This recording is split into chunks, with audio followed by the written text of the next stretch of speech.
Selamat malam, saudara yang dikasih Tuhan. Kita kembali berjumpa dalam Syafaat Malam GKI Gading Indah. Malam hari ini, bagian Alkitab yang akan kita renungkan adalah petikan dari salah satu teks yang ada dalam daftar bacaan harian di Revised Common Lectionary, yaitu dari Galatia pasal 5. Hari ini harusnya kita membaca dari ayat 16 sampai 26. Tapi saya hanya akan mengajak kita memperhatikan ayat 25 sampai ayat 24 sampai 25 yang berbunyi demikian. Barang siapa menjadi milik Kristus Yesus, ia telah menyalibkan daging dengan segala hawa nafsu dan keinginannya. Jikalau kita hidup oleh Roh, baiklah hidup kita juga dipimpin oleh Roh. Saudara yang dikasihi Tuhan, bagaimana cara kita bisa mengenali bahwa seseorang misalkan adalah seorang polisi atau seorang hakim? Yang paling mudah tentu dari apa yang dia kenakan. Biasanya ada atribut-atribut, ada ciri-ciri, ada tanda-tanda tertentu yang dipakai yang menunjukkan siapakah seseorang. Kalau polisi ya mestinya dia mengenakan seragam, atau kalau dia seorang polisi yang tidak mengenakan pakaian seragam, seorang detektif misalnya, dia punya tanda pengenal. Nah, lalu bagaimana orang bisa mengenali bahwa kita adalah seorang Kristen? Sama ya, yang paling mudah ya dari apa yang dipakai biasanya.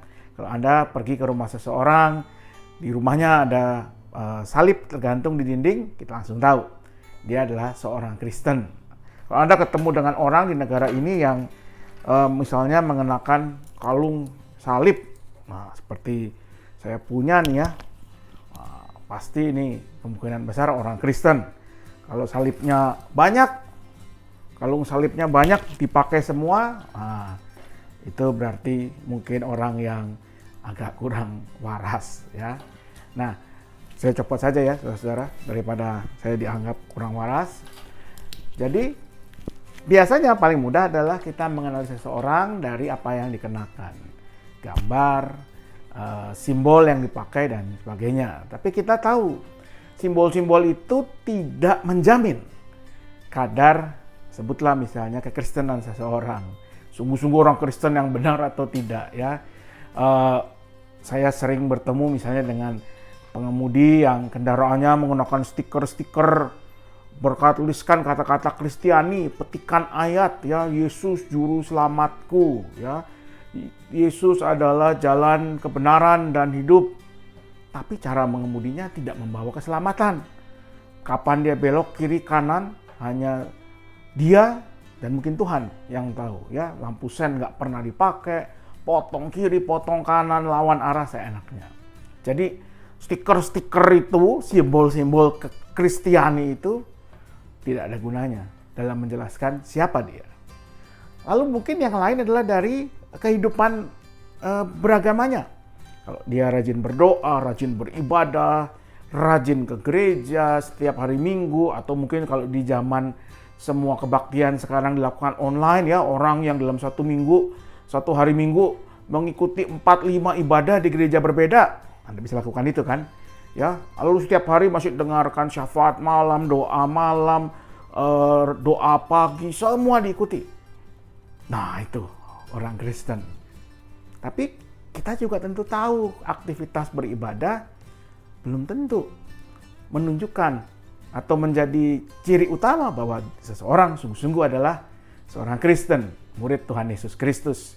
Tahun lalu kita dikagetkan, salah seorang menteri dalam pemerintahan yang sekarang ditangkap karena kasus korupsi. Dan korupsinya tidak main-main, yang dikorupsi adalah bantuan sosial bagi mereka yang terdampak pandemi. Dan celakanya menteri ini adalah seorang Kristen yang sering terlihat aktif mengikuti pertemuan-pertemuan gereja, berbicara dari satu gereja atau pertemuan Kristen lain, pindah-pindah tempat ya, banyak memberi wejangan bagaimana hidup sebagai seorang Kristen dan lain sebagainya. Tapi kita tahu korupsinya tidak main-main, dan tadi ya justru bantuan untuk mereka yang terdampak pandemi itulah yang dikorupsi. Jadi apa yang bisa sungguh-sungguh menyatakan jati diri kita sebagai seorang murid Kristus. Menurut Rasul Paulus dalam teks kita hari ini adalah kalau hidup seseorang sungguh-sungguh tidak lagi dibimbing atau dipimpin oleh kedagingannya, sarx yang dipakai istilah dalam bahasa Yunani, tetapi dipimpin oleh Roh.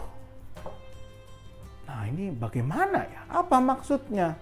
Apakah berarti kita tidak lagi menuruti keinginan daging? Lah, bukankah kita masih manusia yang berdaging, artinya punya keinginan-keinginan yang memang berasal dari kemanusiaan kita.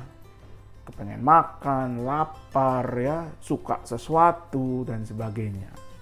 Nah, kalau kita baca lebih lengkap, Galatia 5 ayat 16 sampai 26 ini, pada bagian yang disebut oleh Rasul Paulus sebagai perbuatan daging, ya, Anda mungkin ingat sihir, perseteruan, perselisihan, iri hati, amarah, kepentingan diri sendiri, percederaan, roh pemecah, kedengkian, kemabukan, pesta pora, dan sebagainya. Semua itu punya satu benang merah, yaitu bahwa hal-hal yang disebut sebagai perbuatan daging itu tujuannya adalah memuaskan diri kita sendiri. Jadi, keinginan daging adalah keinginan yang hanya peduli, hanya mengarah kepada diri kita sendiri untuk memenuhi ego kita sendiri. Jadi menurut saya inilah kuncinya. Ciri dari manusia yang masih dikuasai oleh kedagingan. Dan itu berbeda dengan manusia yang sudah hidup dibimbing oleh Roh, menurut Rasul Paulus. Ia yang sudah menyerahkan dirinya dipimpin oleh Roh. Roh ini tentu adalah Roh Kudus, Roh Tuhan sendiri. Tapi bagaimana caranya? Bukankah kita masih dikuasai oleh tadi ya keinginan-keinginan daging yang ya di dalam batas tertentu adalah kewajaran. Bagaimana kita bisa mencapai hidup dalam pimpinan Roh itu? Nah, saudara yang kasih Tuhan, menurut saya ada hal yang suka salah kita mengerti. Bahwa kita harus melakukan dulu hal-hal tersebut ya, yang disebut sebagai buah Roh itu, ya, kasih, sukacita, damai sejahtera, kesabaran, kemurahan, kebaikan, kesetiaan, kelemah lembutan, penguasaan diri. Baru kita memiliki hidup yang dipimpin oleh Roh. Tetapi teks kita hari ini mengatakan begini, barang siapa menjadi milik Kristus Yesus, ia telah menyalibkan daging dengan segala hawa nafsu dan keinginannya. Jikalau kita hidup oleh Roh, baiklah hidup kita juga dipimpin oleh Roh. Paulus mengatakan mereka yang telah memberikan dirinya menjadi milik Kristus, percaya kepada Tuhan Yesus Kristus, sesungguhnya hidupnya telah dipimpin dan dikuasai oleh Roh Kudus. Artinya apa? Artinya kalau kita mengaku percaya kepada Tuhan Yesus Kristus, saya adalah milik Tuhan Yesus Kristus, maka saat itu juga sesungguhnya Roh Kudus hadir dalam hidup kita. Dan ini juga keyakinan kita sebagai gereja GKI. Karena itu GKI tidak membedakan antara baptisan air yang sebagian besar dari kita tentu sudah menerimanya dengan baptisan Roh. Karena dalam pemahaman kita sama saja. Ketika kita percaya pada Tuhan Yesus Kristus dan dibaptis dengan air sebagai simbolnya, tandanya, Roh Kudus hadir dalam hidup kita. Artinya apa, saudara? Artinya sebetulnya Roh itu sudah ada dan sudah memimpin, mengarahkan kehidupan kita. Hanya kadang-kadang kita yang tidak memberi tempat atau memberi telinga, mata, pikiran, dan hati kita untuk dibimbing olehnya.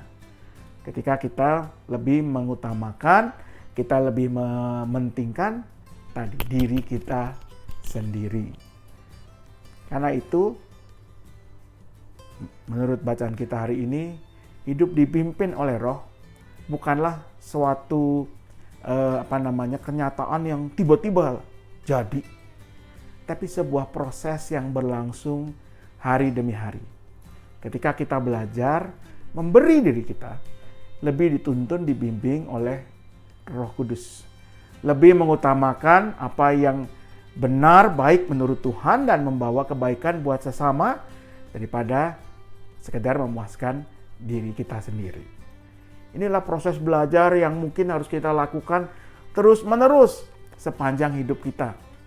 sampai kita mungkin satu hari meninggalkan dunia ini. Dan di dalam semuanya, kalau kita mau menyerahkan diri kita dalam tuntunan Roh Kudus, menundukkan diri kita pada kehendak Tuhan, saya percaya kita akan pelan-pelan menemukannya. Contohnya adalah kalau saat ini ya, kita dalam situasi pandemi, kita mungkin ada yang sudah divaksin 2 kali, ada yang merasa sehat, lalu mengatakan nggak perlulah saya ikut protokol, toh saya sudah divaksin, toh saya sehat. Di situ jangan-jangan daging kita, ego kita yang masih lebih kuat.